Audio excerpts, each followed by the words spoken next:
Hi, Philip Schwartz with App Properties here in Chicago, and today we're here with Laurie Bish, one of our newest vendors. She owns an independent insurance franchise called Goosehead Insurance, and Laurie is going to answer one question for us today, and then she's going to give us the 3 things every homeowner should know before buying home insurance. So Laurie, my first question to you is, what's the difference between an independent insurance broker versus, say, State Farm?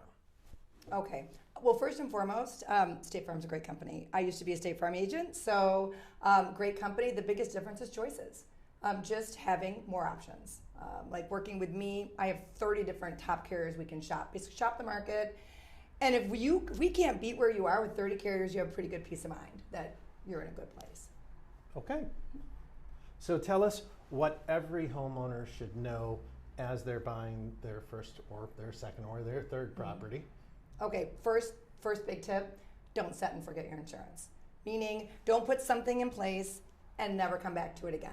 So a lot of times I work with people, their first home, second home, they still have their policy in place. They moved to Chicago, they were renting, they had an old beater car.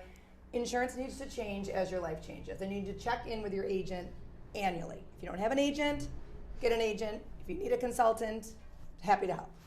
Tip number 1. Okay, good to know. I found that insurance does go up, and if you're not looking at your mortgage statement, you may find that it's growing because of your insurance. Exactly, and another of the reasons to work with someone like me is let's say we have your insurance with Travelers, and that happened. Well, now we just reshop with one of the other carriers. All your information's here, and let's see if we can find something better. Okay. What's tip number 2? Tip number 2, don't shop on price alone. Don't take the cheapest insurance. When you're buying this home, it's probably going to be your biggest asset. No quote should be treated equally. So again, have a conversation. Don't just buy online. Don't call an 800 number. Don't find the cheapest deal.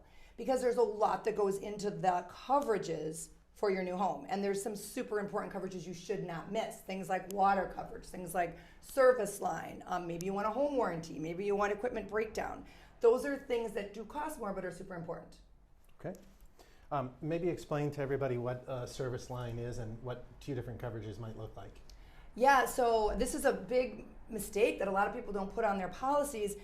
As most of us, whether you live in Chicago or the suburbs, we have utility lines on our property, whether they're water, gas, electrical, they're underground. If something goes wrong and we have to, and someone in the city, the village has to come out, dig up your property to fix it, if you don't have this coverage, you're paying out of pocket. So typically $10,000, $12,000 out of pocket, these policies will cover that. If it's on your homeowner's policy, It needs to be put on. Great. What's tip number 3? Tip number 3, maximize liability.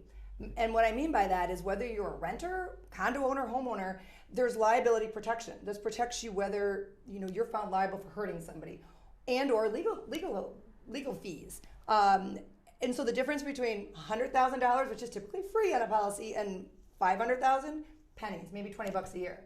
Always max it out.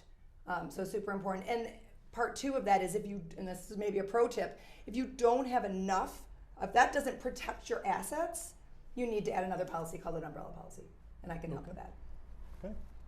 So those are your 3 tips from Laurie Bish, Goosehead Insurance.